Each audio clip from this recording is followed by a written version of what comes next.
quick reminder before we get started to hit the subscribe button for more on the mind, body, and spirit. Hello everyone and welcome back to the channel. My name is Ken, aka the Phoenix, and I'm taking this opportunity to go ahead and walk because it was supposed to rain all weekend, and then yesterday I saw the rain was getting pushed back, so I decided to mow. And so today, since the rain is pushed back again, I figured I would take a look at the vole holes. So what I'm looking at here is, yeah, it looks like, I don't know, it looks like something's using it. You got that? It's just the way it's moved. Just the way it is moved since I stuffed the hole. It looks like something might be using it, and I just don't like that necessarily. So is that shifting forward too? Yeah, it looks like it's shifting forward. Yeah, it's kind of coming loose a little bit, it looks like. So I'll have to stuff that. And over here, yeah, it looks like that is starting to sink. I think it might be time that I contact pest control. Honestly. I don't know. It's something for sure.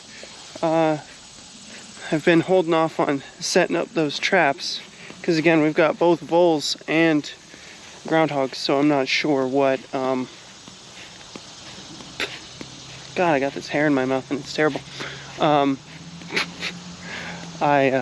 just not sure how to, the best method, because I have a couple groundhog traps. Oh man.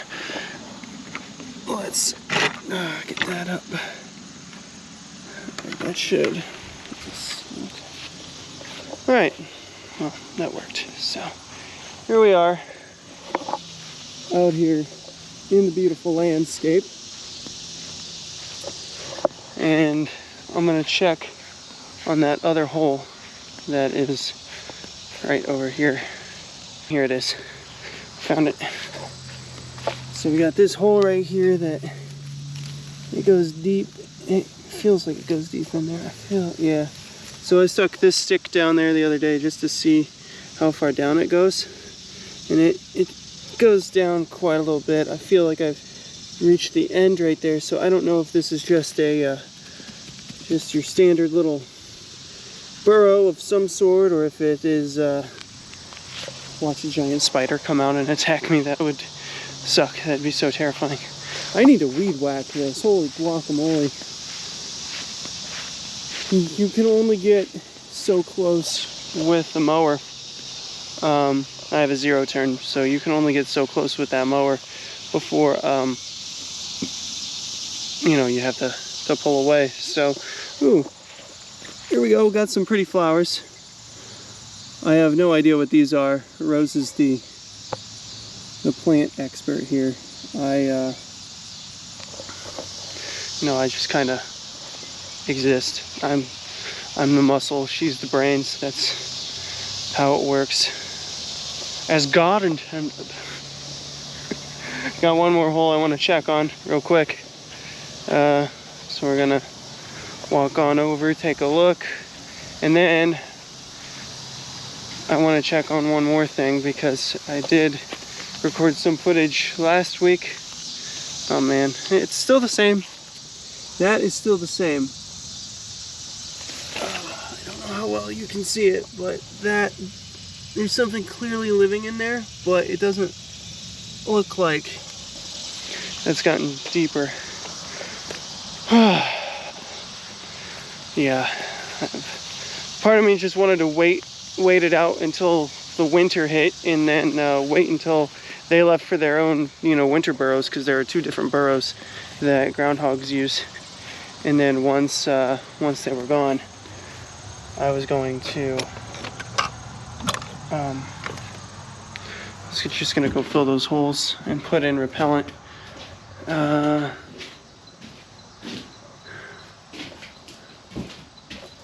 I'm just looking down here. I don't see where anything. Is that mouse droppings? It might be mouse or something. I don't know. Lots of spider webs. I'm walking into a lot of spider webs. This is the one thing that is concerning me, and it is there's a small hole here. It looks like it's been stuffed. I don't know what essentially creates holes like that in the floor. I don't know if something would have fallen from the rafters or what. But you know, it's getting to the point where it is late August. It will soon be September, which means it will soon be fall and it will soon start to cool off. So what I have is this little bit of an issue where struggling with the door. You know, my struggle with doors, it continues on this channel. Every day I struggle with a door somehow in some way. But you know, pretty soon it will start to cool off, and then we'll get critters that will, you know, get in there, climb up on the rafters. There's also a door, that door on that 3-bay shed. That's what I refer to it as. That left side that is all the way open, it's broken. So that's not something that I can just simply fix. I'll have to replace that whole door. So that shed's gonna need some work. I'm gonna need to, yeah, I'm gonna have to do something with that and take out, you know, get the pests repelled and get that closed up and try to fill in those holes and stuff. Maybe it'll be useful just to try to fill the holes at first. I don't know. I think the funniest comment I ever read about someone dealing with these digging critters is that they were like, yeah, I just poured a gallon of human piss down the hole and I never saw it again. And I was like, yeah, I can understand why. It's a literal gallon of that stuff. But here we are getting ready to just start our walk and start our talk. Because, you know, when you live out here and you have the opportunity, you simply take it. You know, you simply take it. It's a nice overcast day. Got the sun right up there. I think I'm getting it anyways. I don't know. But either way, here we are, going along. I'm getting my Nikes all grassy. It seemed like it rained last night, because we got some wet grass here. So I guess it's a good thing that I mowed when I had the opportunity. You know, I took that opportunity, and I didn't miss. I did not miss in the slightest there. So I'm gonna keep the camera on myself here because I have a clear view into the neighbor's backyard, and I by no means am gonna show that. But what I am gonna show you here is this trail. It's just a nice little path that you have, that you can take. And it extends right back over. You know, I've kind of always dreamed about owning land, but now that I own it, it's really nice. It's just, it takes a lot, which if you gave any amount of thought to it, makes sense. It makes sense that it would take a lot to maintain, you know, your land. The only thing that I was not expecting was groundhogs. So, you know, that was a shock to find that we had groundhogs, and not only groundhogs but also voles. So, you know, lots of critters, lots of responsibilities, and not a lot of time. I say that I don't have a lot of time, and that that time is getting eaten into more now because I really like writing, and I also really like video production. I really like just putting the camera on myself and speaking. It makes me feel fulfilled when I speak my thoughts, because if I didn't speak to the camera, I'd still have these thoughts. So, got a plane somewhere up in the clouds. I can't see it. I can hear it. I cannot see it though. I can hear it, but I cannot see it. So, we have me enjoying my, the things that I enjoy in life, and I'm really always constantly caught between the joy of now versus the joy of later. So, because the present moment is the only thing we're ever promised in life. So, you can deny yourself a joy in the present to try to get, a greater joy in the future, and you're not guaranteed that future moment. I think that's the scary part. But if you live, and again, balance is always the key. Balance is what I say is always the key, because if you consistently live with getting your pleasures in the short term, then you're going to have a long life. Most likely, you're going to have a long life where you look back and you're just filled with regret at the things that you could have accomplished, or the things that you really wanted to achieve and you just never did, because you were always like, well, I could die tomorrow, so I'm just gonna do that thing that I really want to do right now that seems like a waste of time. And truly, it is about balance. It is about knowing and having a plan and being conscious and knowing when to do what you love or what you want to achieve, versus taking a mental health day, as I like to call it now whenever I do something that seems to be superfluous to existence. And it's just interesting to have that perspective. Feels like I've gone through a massive growth period. Super random change.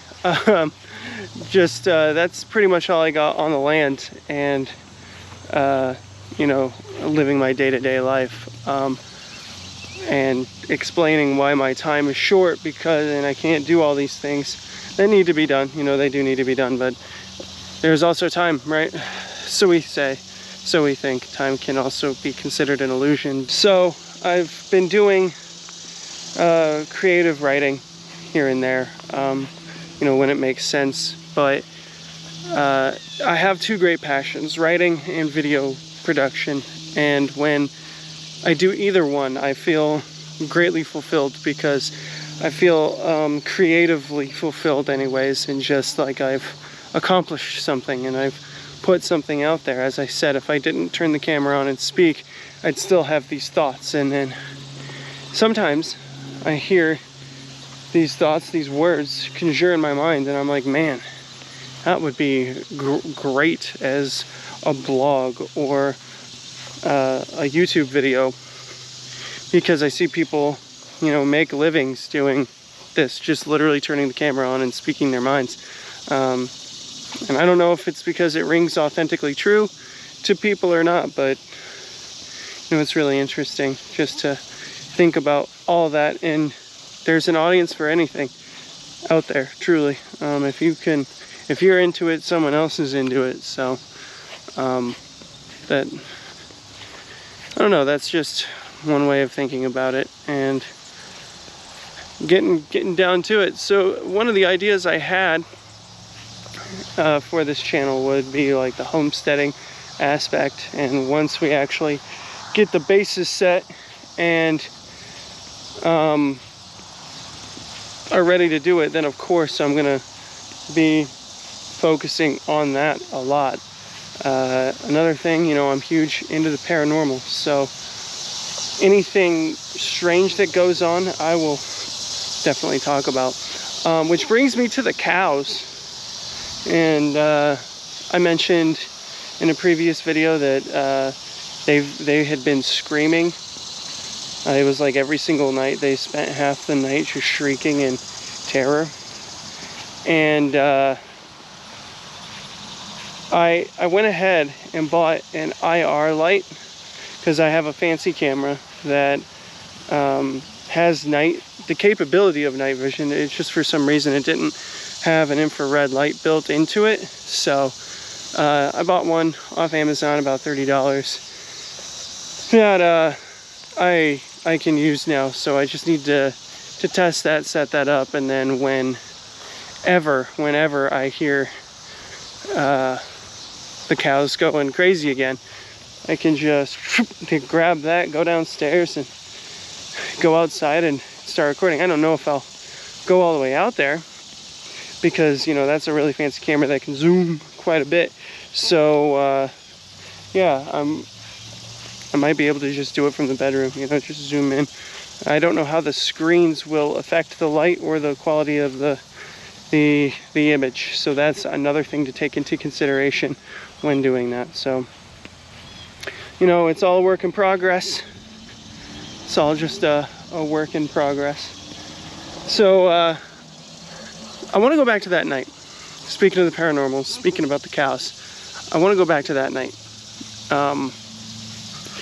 And while I anticipate something natural, like a predator or something like that, you know, a lot of paranormal activity that you hear about, or ET, you know, things. I consider UFOs and extraterrestrials part of. I loop them into the umbrella of paranormal or supernatural, whatever you want to call it. But you know, I didn't see any lights in the sky or anything like that, anything that would indicate ETs. But you also hear, like, you know, the chupacabra, which is the goat sucker, and there are just endless amounts of possibilities. I wouldn't be surprised if I put the camera out there, put it on them, and then all of a sudden they're banging, right? It's just a cow being accosted by another cow. I don't know a lot about it, but I don't know. Apparently they communicate in that way, and it's probably natural. I would not be surprised if it was either supernatural or natural. Not a lot in this life surprises me. But we'll see. But going back to that night, you know, I talked a lot about my turn to my recent turn to what I refer to as expanded Christianity. And you know, I had this moment. I talked about it in the video the other day where that entity like emerged from the depths of my mind and just stared at me and tried to be menacing. And my mind interpreted it as Satan, and what it looked like was a red, scaly dragon with glowing yellow eyes with 10 horns on its head that formed like a crown. And it had like green hair and a green beard. And at the base of its beard, it like twisted into what kind of looked like a DNA strand almost. So, and at that time, I described it as like being a cross between of a bearded dragon, a bird, and like a lizard or a snake, because its face came down kind of more to a point. And I'll put the crude drawing that I made the next day on screen right now. It's just kind of unsettling, and I couldn't get it out of my mind, so I just made a sketch the next day, and I thought that kind of conveyed what I was looking at, because, you know, I was thinking about Friedrich Nietzsche and that quote about staring into the darkness, or staring into the abyss will also stare into you, and that who spends his life fighting dragons is destined to become a dragon himself.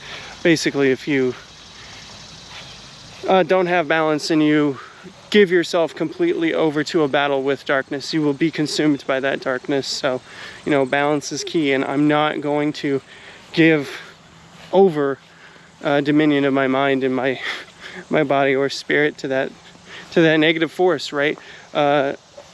Another quote that I heard that is absolutely amazing and was life-changing is that the currency of this existence is attention. And so where you place your attention is where your energy flows to and what you ultimately manifest. So, you know, it's just one of those instances where balance is key. That's another thing that I always discuss about how balance is truly the key to success in this life and in this existence. Harkening back to what I was talking about earlier about my struggles in balancing the joys of now versus the joys of later. And when there's a cricket, I think. I don't think you could see it now. I think it descended further into the grass, and I thought I heard something knocking around out over there in the shed. Might go check it out here in a minute. And I'll take you all with me because you haven't seen that spot yet. So if I go over there, I'll take you over there. But either way, I'm probably just gonna chalk it up to a bird or a groundhog. There's a dirt floor over there, and they just keep digging around in there. As you saw, it had a dirt floor, and there are 2 bays on either side of that bay that I was in there earlier. And those other 2 bays don't look like they've been dug into a lot. It looks like that groundhog has just been willy-nilly going back and forth, and I just need to end it. So, getting back on topic here, the balance of, well, actually, no, I was talking about Satanus, and what my mind interpreted that this is the second time in my life. This is only the second time in my life where I have had an instance like this, and my mind immediately said, oh, that's Satan. Like, I just had this etheric knowing. The first time was when I was a kid. I say this is probably my first paranormal experience. I don't know. I had a dream that I was watching myself sleep in the living room of the first house we lived in, but I was like towering up at I was like the height of the ceiling, just staring down at my body. And then I reached down and scooped myself up, but I was not me. That was not me, because like the me I was watching woke up and started thrashing and screaming, and I dragged myself out of the house, down the hill, and there was like a driveway at the bottom of our hill, because our yard was just a giant hill on one side. And but in my dream, that driveway was a train track, and there was a box car just open, and I dragged myself down to that box car, tossed myself on, and then my mind shifted. It just, perspective shifted to me on the train, and the entity was in the shape of a state. I don't know if it was Illinois or it might have been Alaska. You're crazy enough, but the figure I was looking at was in the shape of just a state. It was like there was a filter put on it, and I couldn't see what it was. And my mind immediately translated that image as, that's the devil. And then the train took off, and I was just trapped, essentially, on this boxcar train headed to who knows where. And when I woke up, my interpretation of that is the devil is going to separate me from my family, which was a fear that lived within me for a really long time. Quick little side story here. When I was 23, I was getting ready to move out. 22. When I was 22, I was getting ready to move out because I had gotten a decent paying job at the time and had a lot of friends out at the job, and they wanted me to move in with them. So I was considering, getting an apartment with a friend, and as you do in your early 20s. And there was one day I came home and walked downstairs, and my mom is on a pile of clothes folding it, and she just looks up at me. I'm like, "Hi, Mom," and she looks up at me with tears in her eyes and it's just like, "Don't you ever leave me," like sobbing. And I'm like, "You okay?"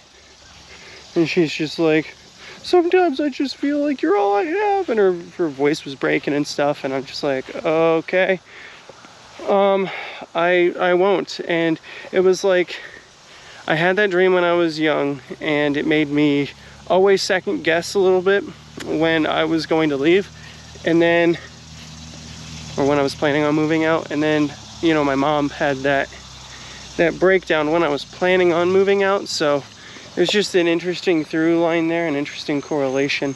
And I just always wondered, like, there's a bird in that. Don't know if you could hear that little fluttering, but definitely a bird in there. And it startled me. But correlation, it just seems interesting that there was a theme there that was shared between those two instances that were 21 years apart, probably at that point, or maybe only 20, I don't know, but around 20-ish years apart were those two instances. And then it led to a battle where I was trying to smooth it over and just essentially say, like, it's time, I need to go. And then my mom was always like, "Well, whenever I die, you can move wherever you want." And I'm like, "You're gonna have to stop that. You're gonna have to stop that." But it all got resolved ultimately. And I don't know, like that's just getting back to our main topic at hand, is that's just something that that's the second time in my life that my brain had seen that, had made that that knowing, and had told me that's Satan. And it was just an identifier. And as we were staring at each other, I'm staring at this menacing dragon, and there's absolutely no fear that I have in my body, my soul, my being, because of my spiritual and Christian beliefs, like connected to the light. These things separated from God, and when they separated from God, they basically lost the source of their power. So they need our power to survive, which is why they seek us out, which is why they come to us, and they take these menacing shapes so that way they can extract our fear for fuel, for life source. And in those instances, if you do cave into that fear and you do consider them supernatural, you're consistently feeding it. See, that's part of the reason that I don't want to film paranormal activity like I do. Like, I'm like, oh, I should show this because this is great, and I could, you know, definitely make a great paranormal show. But then I realize that, like, the more I feed it, the more it will consistently come around. So best thing to do is just be neutral and ignore it, and just channel the light of positivity to deny it its negative fuel source. And when I say that, you know, it's just a fancy way of saying Jesus Christ. Just call out to Christ, and they will skedaddle. And again, they might come back, because again, they're going to keep trying to do that.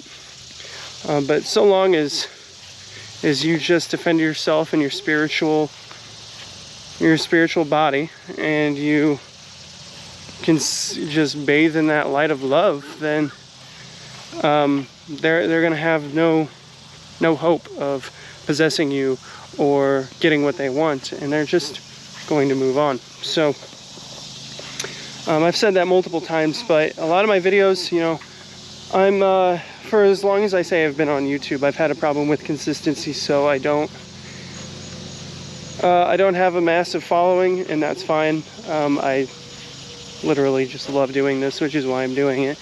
And I have to repeat myself a lot, because not a lot of people are gonna watch the video before or anything like that, or this might be the first time that they're watching this and hearing me say those things. So if you notice that I have buzzwords that I use a lot, that's why. So we're standing there, or we're in my own mind. He emerged from the black depths of my mind and is just staring menacingly at me. And the cows are screaming, and I'm staring at him, and there's an absolute lack of fear.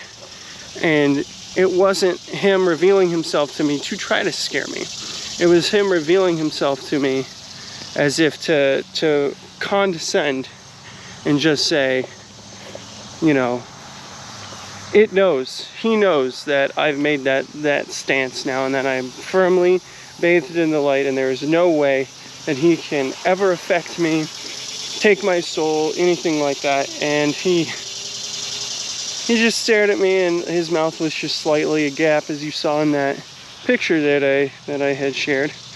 And he just condescending, and he basically was like, it was like a battle line was being drawn, and he was just like trying to condescend and be like, you can't save everyone. And it's like, well, duh, that's been written, and I've known that, because people have to make that choice. And there are people that love this life. They feel like this is all they have, and they cling to it so much, which is I don't want to condescend and sound like that's a super sad existence, but I feel like if I were in that position, I would feel miserable and afraid all the time of death, because there's just absolutely nothing.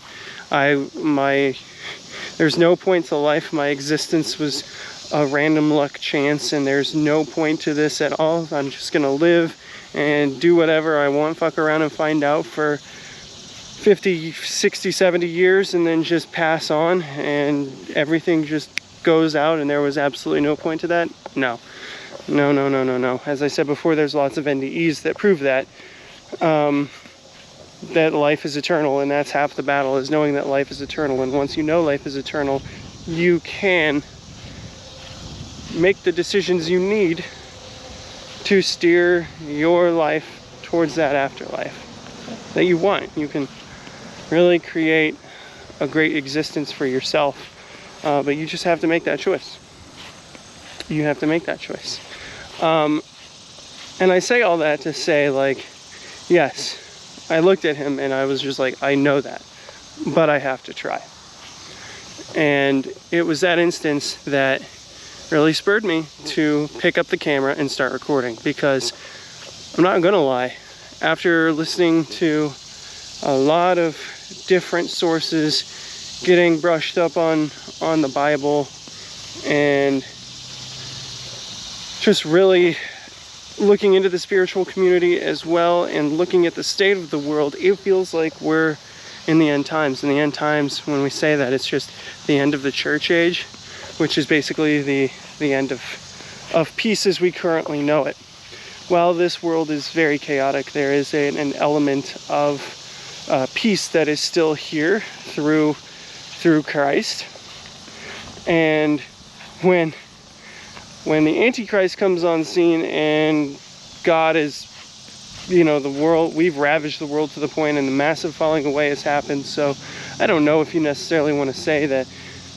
I mean, it ties into the whole theme that I said earlier about where we put our attention is where our energy goes. So if everyone has separated from God and has just put that attention elsewhere, just on themselves, and being consistently in the consistent distractions that are out there, and you can imagine a vortex that is just taking all that energy away, and the light is diminishing. And once it gets to a point where we've had that massive falling away, then we don't have that blanket of protection anymore. That protection weakens and blanks out, and then that unleashes the demons. That unleashes Satan and the Antichrist and the hordes of hell to be unleashed upon us. And then, of course, you get the Antichrist coming in, who ushers in the mark of the beast, and all that stuff.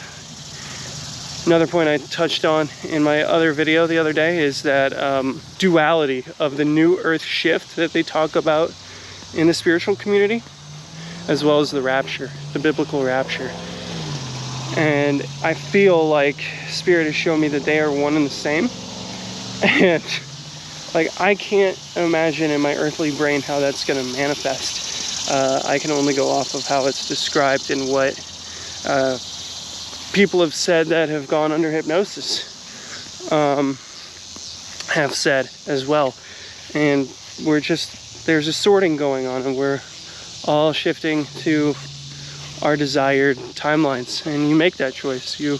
It's not anything that your day-to-day life can actually change. It's something that is on the other side of that veil, that spiritual veil that I felt when in 2012 that kicked me on this journey. And it's just really funny, getting back on topic, that he tried to condescend to me, and that is what spurred me to pick this up and just start speaking, because I've already been, for the last number of months, talking, and as I've been working on myself and really studying everything all over again from a new, fresh perspective, as I've received these insights, I've gotten to the point now where I have been doing this on a smaller scale with my group of friends, and now I am expanding it again. And it was funny that it was that force of darkness, that threatening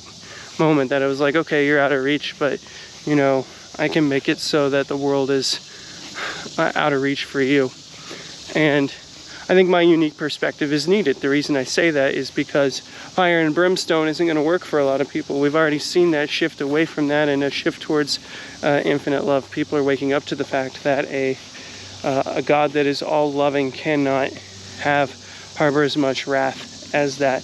But by blending in, in seeing the correlations between the outlines of spiritualism, Gnosticism, and your traditional Christianity teachings, you realize that the through line is Jesus Christ, and that through him we are saved, and it doesn't take much effort. A lot of people, they get so wrapped up into it and how to properly worship God that they just go on and they're trying to create an existence of fear, a fear of the thing that you're supposed to love and look to for safety, peace and safety. They are turning into a fear, an entity of fear, basically. And their goal is misguided, because they're just trying to loop you back to their channel so that way they can make more money. And it's just very interesting to see that shift, and how, those people they think they're doing the right thing. It's, again, quoting, I think it was Nietzsche, who said that man doesn't choose evil for the sake of being evil, but they mistake it for the thing that will bring them peace and joy and their true desires.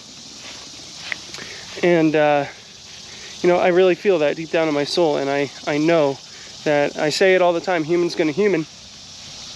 And I used to say all the time that money isn't the root of all evil, that the love of money is the root of all evil. And when you have people that are of spiritual abilities and they choose to manipulate people into making money or into fostering fear under the guise of follow me, I know, or I'm really trying to save these people and they need to be fearful to be saved. No.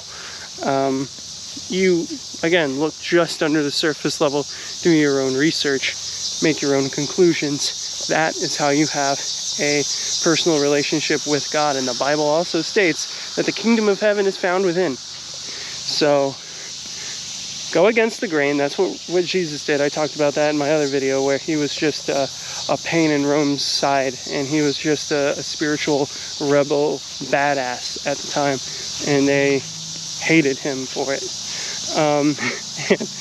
And I was just thinking, of course they hated him. Look what happened. Hold on.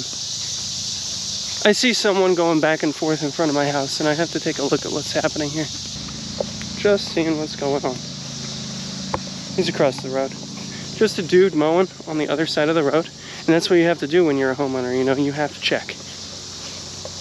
You have to check. So what I did is I had paused, because I added out my pauses, but I'll get into a groove, and then I always have this thing. I'm much better in the written word than I am in the spoken word, and I'll come to a moment where I will want to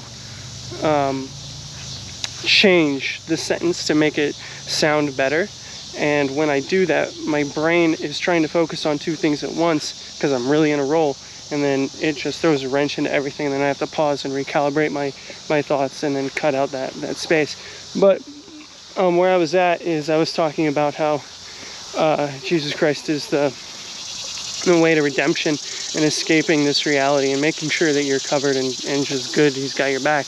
And it's much easier than a lot of people want you to believe it is, because again, they're misguided and they have that love of money coursing through them, and I feel like, I say this multiple times, but misery loves company, and that is a good euphemism for demons and how they want to take you and drag you down, whether you want to call them demonic or just negative entities or what have you.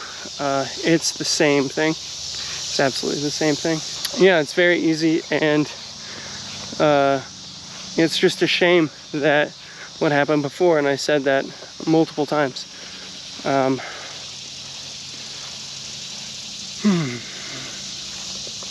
Instead of forcing it, I'm just gonna sit here and walk and enjoy the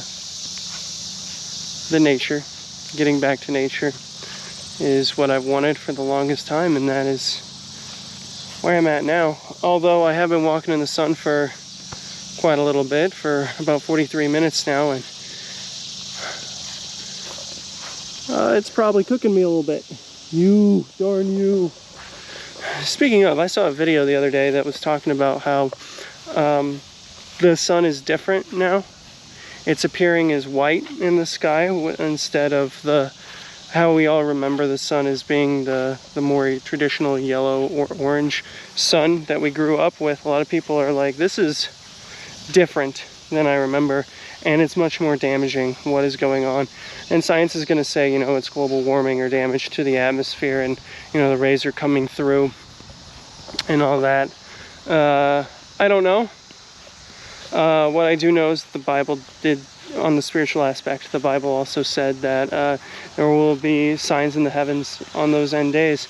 Going back into what we were talking about a minute ago with the end times and the rapture of the church, right? And again, the kingdom of God is found within. Church is within yourself. So, I mean, well, that was strange. I was just in the middle of recording, and then all of a sudden the GoPro went black and it said repairing your file. I have no idea what happened there, but weird. As I said before, back in April and March, when I was really gung-ho and talking to the camera every single day, trying to spread that positivity, it felt like the forces of darkness were really against me. Really trying to throw a wrench into that, whether it was speaking negativity or throwing a wrench into the production, trying to throw off what I was saying. But so right again, I was right there speaking truth bombs about how the kingdom of heaven is found within you. The church is found within you, and it really is a personal connection that you have to seek. It's not simply going to church every Sunday, singing songs, and then returning to your regular life. And somewhere in that message earlier, I was talking about the separation of spirit and how it sounded like a very miserable existence to simply believe in nothing, and there not being any true reason to life. And there really, you take those two things into consideration, and you really understand the state of misinformation that we're in, and that it is the human element, that human element I was talking earlier about, with people being misguided, and you take that human element, the desire for control and for wealth, and you throw that into a microcosm, and you see how that is the absolute worst parts about Christianity, and people want to blame the religion themselves for that, when it's the people that, it's not the words themselves, it's not the words that are in the book, it is the people that take those words, twist it, and think that because they know the word, that they themselves are God, and that they have the authority to be judge, jury, and executioner, when you have no right at all to judge anyone for their struggles, their state of life, what they're going through, and how they choose to cope. You absolutely have no right to do that. You are just a human having a human experience. Or, as Christianity wants to say, you are a sinner. We are flawed. We are meant to make mistakes, and if God's standard for entering heaven is absolute perfection, we are in this existence are absolutely going to fall short of that mark. That's why Jesus came here in the traditional teaching of the Word to show us how to live life, live a perfect life, and how His sacrifice for us is going to basically be just a lifeline. It's a cheat code, essentially, and I don't know why you'd want to not take it. I think people like to take fans association. It's judgment by association, essentially. You get people that are either power hungry, or they're really misguided, or they're cringe, as the youths say these days. They're absolutely cringy people, and they're spokespeople for that religion, that topic, that thing, and people are going to judge it. I mean, people don't watch TV shows or get into certain media because of the people that love it, the fans that represent it. It's a cringe group of people. I'm not going to get into that, right? It's also like that with everything. I used sports as an example, and I love using sports as an example. It's not the sports team or the players you're rooting against. Well, it is the team you're rooting against, and it's not the players themselves, because you go to the individual aspect, and they're really talented. They deserve, accolades and stuff for getting to a place that less than 1% of the population get to. But you want them to fail in that instance because of who they're representing and the associated fan base, because the fan base is so annoying. And that is how you come to the conclusion that humans ruin everything. And it is that sort of misguided judgment by association, when applied to like something as important as religion or spiritualism or anything along those lines. Because it is very important. It's a core aspect of ourselves. And man, when you deny that because of what misguided humans are doing, instead of actually digging deeper and actually learning what exactly happened, because it's all there. If you know where to look, it's all there. And a lot of times in this day and age, it's easier to find. In fact, there's reports coming out now that the governments are shutting down internet across the globe. I don't know how valid that is. I haven't had my internet shut down yet, but I have had instances where it's gotten really slow for no apparent reason, but that could just be a number of things, right? But this kind of ties in with the TikTok ban. The TikTok ban, they were doing, they were saying on the surface it's because of China. But there is a growing belief within that community that the whole reason that they shut it down wasn't because of that. It was because of the information that was being shared. It's so easy to share information this day and age, and I have thought for quite a long time that the next great war is going to be that of information.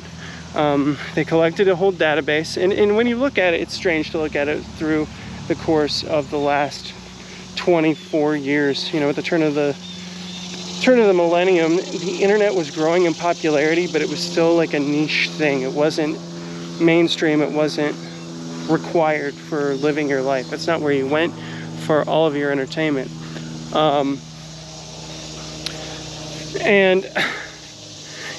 It's like they built the system. They made it so easy to use. It was user-friendly. It was a vast resource. You could find anything you wanted with a simple search at your fingertips, so long as you were at the family computer, right? That's a concept that not a lot of you people know about. You youths, anyways. The good old family computer. You had one access to the internet, and you had to share it with your family. And it was an interesting model to use. I mean, that's good for balance and everything. Getting off topic, looping back to it. Internet, ease of use, and a good resource. And then all of a sudden, as time has slowly gone on, you just see misinformation, abound, and you see people escaping the system that was set up, especially in the early days of YouTube. That was revolutionary, when all you had to have was a camera and video editing software, and you could do whatever you wanted to make money. I think it was like the years of 2009, I want to say, maybe 2011 to 2016 on YouTube were the golden years, and then the apocalypse happened, and then, you know, the whole corporate world started getting into there. So you had a utopia in that time frame for about 5 years, where you could make any content you wanted and put it on the platform and get paid. You could, and then you have all these channels that are, you know, started at that time, where it was people just talking about their passions, or making and putting an interesting, entertaining swing on it, and all of a sudden it's just overnight, because of something, I can't remember the exact event, but if you Google or YouTube search adpocalypse, you'll find many documentaries about it. And you know, it's just, you see how advertising changed, and how everyone, for the first time in their lives, those creators got a good taste of what it is to experience the world of marketing, the cutthroat world of marketing, and how the brands don't want to be associated again with they don't want these people to represent their brands. They don't want humans to do that, right? It's essentially a way of judgment by association, and you know, marketing really understands that, judgment by association. Look at that butterfly. Hey. It's flying away right now, but I'm keeping an eye on it, and if it comes back, I'll happily head over towards it.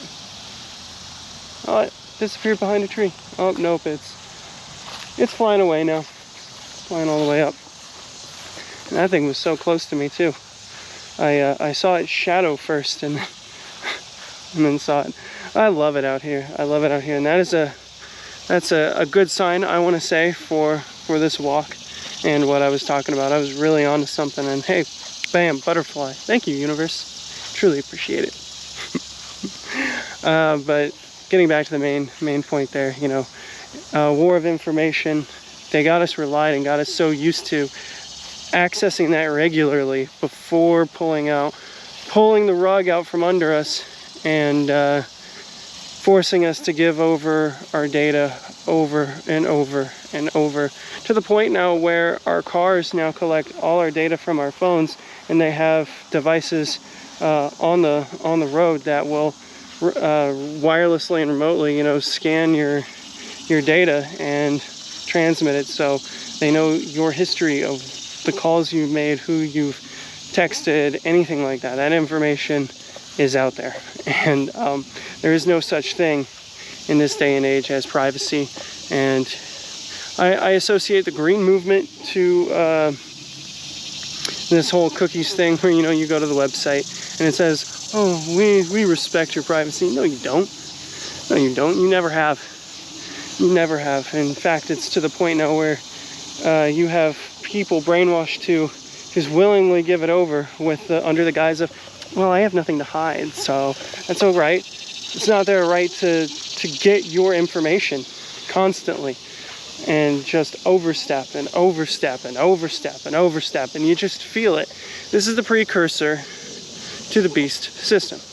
We've been programmed with and I never thought that it would be like this. This was the theory in the early 2000s, that it was going to be the internet that was the web of lies that we fell into. And, you know, everyone was like, oh, it's the World Wide Web. And I'm like, there's no way that the internet is going to be weaponized like that. And then lo and behold, here we are. Not even 20 years later. And I'm just like, oh, okay, no, yeah. That kind of seems how it's going, how it's coming to pass, is that they're using the internet and our addiction to it. And now, as time has gone on, we now have a reliance on it. And, you know, we access our bank accounts that way, medical information. And, you know, I remember that switch in 2008 when the housing market collapsed. you'd go in, even then it was like, you'd go in for an application and they say, you can apply online. They'd give you that option, like, you can either do that or apply online, you know, whatever. And it slowly started becoming an option. You can either get a paper application to apply for a job, or you go online and submit it that way. And now you go in to apply for a job and they'll just direct you to the website. They don't even have paper copies of those applications anymore. You know, it's all stored digitally. And when you have a whole society functioning on a digital thing, and you're getting, you have hackers out there and ransomware attacks and all that stuff, that's really starting to become egregious uses of cyber warfare now. Again, we're on information. It's just one of those things that now you see that it's too much of a reliance, and it would not be hard for a governmental entity to just stage a false flag event, to have everything locked out or deny people of service. And it wouldn't be hard to stage it and then, you know, face the backlash, and in the short term be like, well, we do have this other system. All you have to do is take everything that you've already been doing on your digital apps, and, you know, everything that we've been tracking on your Fitbit and everything, and just put it into a chip, a scannable chip, and then you don't have to worry about checkout lines. You don't have to worry about this. Everything's tied to that. All you have to do is get the injection in your right hand. And it's just like, you know, that was foretold and prophesied. And it's just really interesting, again, that these theories that I'm seeing, these really prevalent theories, were introduced in the early 2000s, and it just took that long for technology to catch up. And there was a really important point in my journey where the point that I needed to leave and get close to God and rediscover that whole thing on my own and come to these conclusions, so that way I can confidently turn the camera on and speak about these things, happened in the midst of that growth, of the advancement of technology to get us to the point where those theories are now plausible. And you see it. We can't trust anything we see in the media anymore. We can't. Because, you know, you see the videos of all the major news outlets saying the same script over and over and over again. Quick YouTube search, you can find it. And then that's how you know that this information comes from very high up and is distributed down. I think it's something like 6 parent corporations own the entirety of the world, pretty much. It's kind of disgusting. Kind of absolutely disgusting. And, you know, it just is what it is. It's the elite's world, and we're just living in it, really. But you can escape it. This life is not all there is. There is life after death, and I'm so thankful that I had those paranormal experiences when I was younger to really keep me tethered to that when I was under attack and being told that, you know, it's a lie and it doesn't exist. Well, there's no scientific evidence that it exists, so... Yeah, well, we kind of have very archaic technology, and our science has been stunted by money and status, whereas, you know, there have been technological advancements out there that have been stifled that would, again, this is why I take that comparison to the green movement earlier, where it's a fallacy, because the green movement is just a marketing ploy to get everyone on board with saving these companies money in paper budgets, basically. And the technology already exists out there to save the planet. It's called the 0 point field, and there has been God, I can't remember what it's called off the top of my head, but it's where the government takes the invention and slaps a secret order on it, so that way it doesn't disrupt the economy, and the economy, as we all know, is a very fragile one at best. So again, it is the elite's world, and we're just living in it, and people are just lapping it up. They really truly believe that this is what's best for us, and it's really difficult This is why I keep most of, if anyone knows me in person that's watching this, you'll notice that I just have become a stream of consciousness and I talk a lot. And when I'm around people, I don't speak a lot. I observe, I listen. I'm kind of funny, and people like me for that reason, because I'm constantly a source of positivity, because I know the state of things. And once you know that this is not all there is, you kind of become indifferent to it, because you have the scriptures. You know the spiritual aspect of life, and that this is only temporary. We're not meant to live in this existence forever. So when you have supernatural entities like vampires, and you have people that are like, oh, I'd give myself over and become a vampire in a heartbeat because I'm young and I'm still pretty, it's like, that is delusional. And those shape-shifting entities do exist out there. I mean, we've heard of the skinwalkers. Those have started to explode in popularity. And again, we're going through that situation. I talk about all this stuff, and I've sounded negative for a good portion of time now, but we're getting to a point where, again, I said, the sun, it looks a little bit different. And when someone said that, I was like, it really does. But I mean, you hear that we're in the news all the time with getting all these solar flares, all the solar activity. There's something called the solar flash that is coming. The solar flash is what's going to trigger the switch, our ascension, essentially, into the new earth, the rapture, if you will. It's not in our control. There's nothing physically we can do to make that happen. It's all spiritually. So again, life is about what's inside. I talk about this a lot, that what your external reality is a reflection of what you have going on internally. And so when you align your thoughts with your emotions and your actions, you can manifest the dream life for yourself. And there's nothing wrong with that, because if you look at it, no matter what, I mean, we're destined to mess up anyways. So live the life that brings you the most joy, while having that strong tie to spirituality. And hold on, I just noticed that the gate is open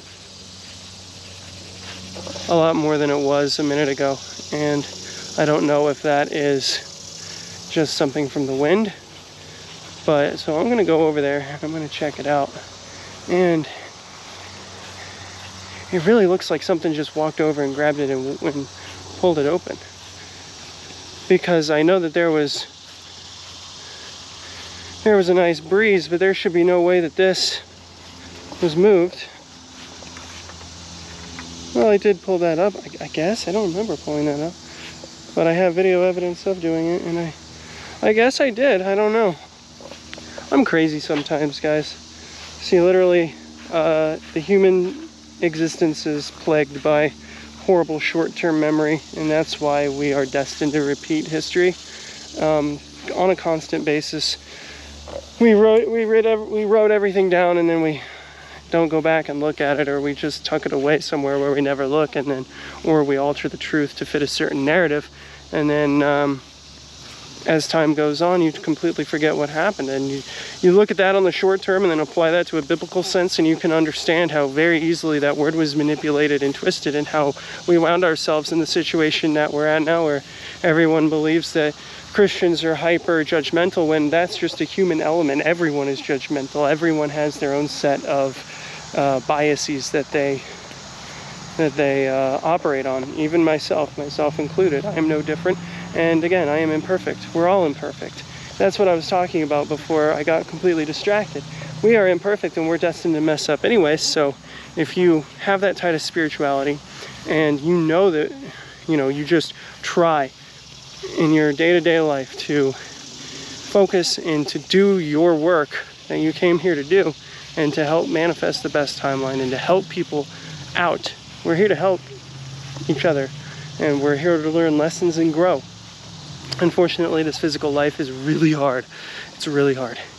And when you have that tie and you feel that peace, you're actually liberated. You're completely liberated. And you can rest assured that no human can walk up to you and condemn you to hell. They're going to say that you're going to go to hell and fearmonger, but they're misguided. You got to remember that. A lot of people are misguided in this world, but all you can do is do what you feel is best for yourself. Jesus, what was that? Holy shit.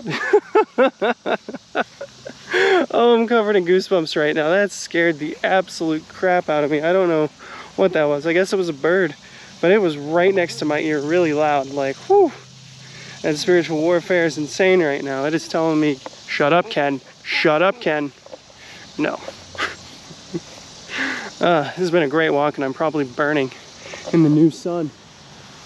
In the light of the new sun, but... oh, man. But that is essentially it. I could go on forever. I could talk ad nauseum, and I already have. I know I already have. So what I want to leave you all with is just a nice reminder that the pressure is off. Yes, we are at the end of an age. We are living in the end times, but if you have the knowledge, you've already accepted the free gift of Christ, and you're trying to manifest that on this planet, you're destined for the new earth. You're destined for the ascension. You're destined for the rapture. And unfortunately, there will be those left behind, but you have to understand that was their choice. They chose to go through that experience, and getting the mark of the beast is horrible. I find it hilarious that in the book of Revelation talks about the mark of the beast and how it controls the monetary system, the global monetary system, and all that jazz. And everything is tracked, and if you don't take it, you're going to be hunted down and killed.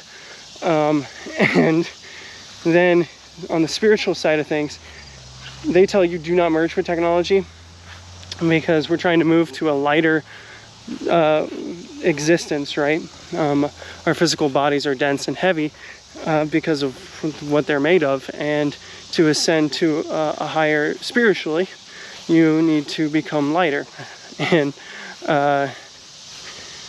they basically say that merging with technology makes your body denser. So there's the same message in both. In both teachings, there's the same message. So again, that's what I do. I took a comparative religions class in like 2016, and that was probably the start of me comparing everything and just doing my own research and finding the through lines and the truth connection, and how all these different things are saying the same thing. And really, God is really rooting for us, even though it's really rough. Look at that. Look at all those leaves coming down. Is that another sign, guys? Is that another sign? I don't know what it is. It got my attention though, and it came right when I was talking about God being on our side. I've had nature attack me. I've had multiple instances of nature today just popping right up next to me out of nowhere and doing its thing while I'm speaking these truths. Who knows? All I know is that because I'm doing this now, I'm a target. I was doing it on a very small scale before, and I became a target, and now I just took that challenge and I am going for it. Because, I already know I'm saved. I know I'm on the right side of things. For like the first time in my life, I know I'm on the right side of things. Even when I was solely on a spiritual aspect of things, I was really stressed. I was pressed and hoping that I was doing the right thing.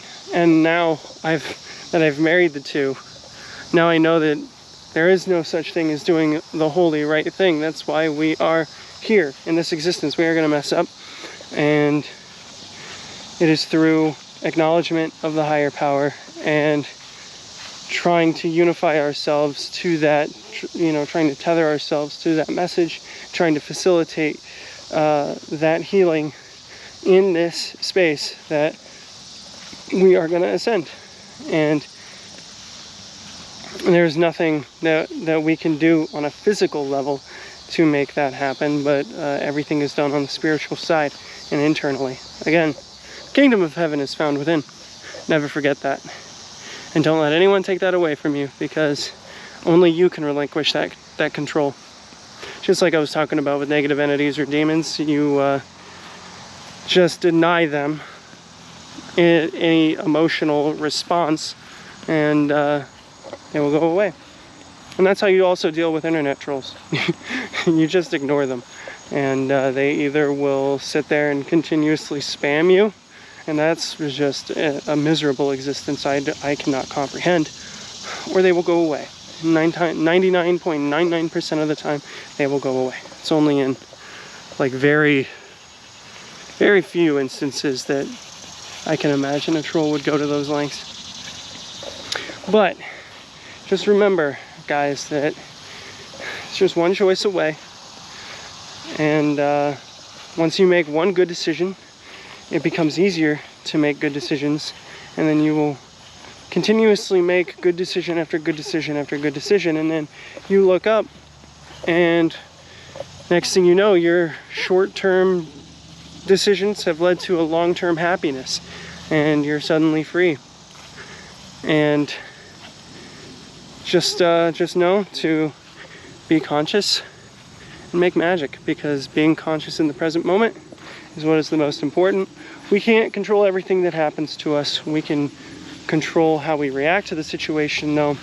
And I like to liken the journey of life as to being the captain of a boat. Basically, you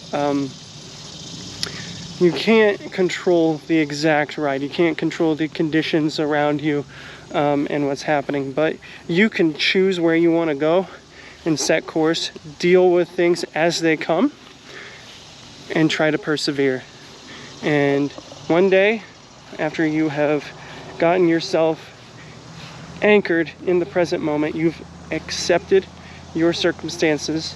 I always say that there's liberation and acceptance. So once you've accepted those circumstances and then you just go for it, one day you're going to look up and you're going to see that you've gotten to your destination, and that you're actually really thankful for the rough ride that you went through. And that's where I find myself at today in my life currently. Yeah, the place is not perfect. There are some aspects that are basically falling apart, and that I just need to fix. But love is always the answer, right? I say that a lot. Love is the answer, and that is what I'm going to do. I'm thoroughly sweaty now, and I would like to get some water. But remember that you are loved infinitely, and you are worthy of redemption constantly. So if you need those words, there you go. And if you need to talk, or if you want any sort of guidance or anything, leave me a comment below and I will respond when I have time, which is not the most frequent. And on a personal level, I do... God! I got attacked. Oh man. I hope I got that on camera. That was intense, guys. That was intense. Whew. Nothing like nature giving you another smack in the face to tell you to wrap it up. So, but if you have any questions or need guidance on anything, let me know. And again, as I was saying, I don't have the most, I don't have a great amount of time. And in fact, how I usually operate with YouTube is I don't have the app on my phone anymore. I use the mobile browser and I'm logged out. So the only time I can actually reply to comments is the old-fashioned way, when I'm logged in on my laptop. So if it takes me a while, that is why. And if I get enough, I might actually just simply respond and in a video. I might make a video post about it. But either way, I heard a stick crack. God, something's really going on here, and I am not a fan. Maybe it was groundhog. I was about to wrap up again. Maybe it's telling me to keep going, I don't know. So let's see. There was a bird that buzzed me. I saw a butterfly. Something buzzed me in the face. Like a bug literally just came up and hit me in the eye. I'm hearing noises behind me constantly. But I guess that's nature, baby. It's nature. So anyways, guys, thank you so much for watching. Like, comment, subscribe. I love you all. My name is Ken, aka The Phoenix, and I will see you next time.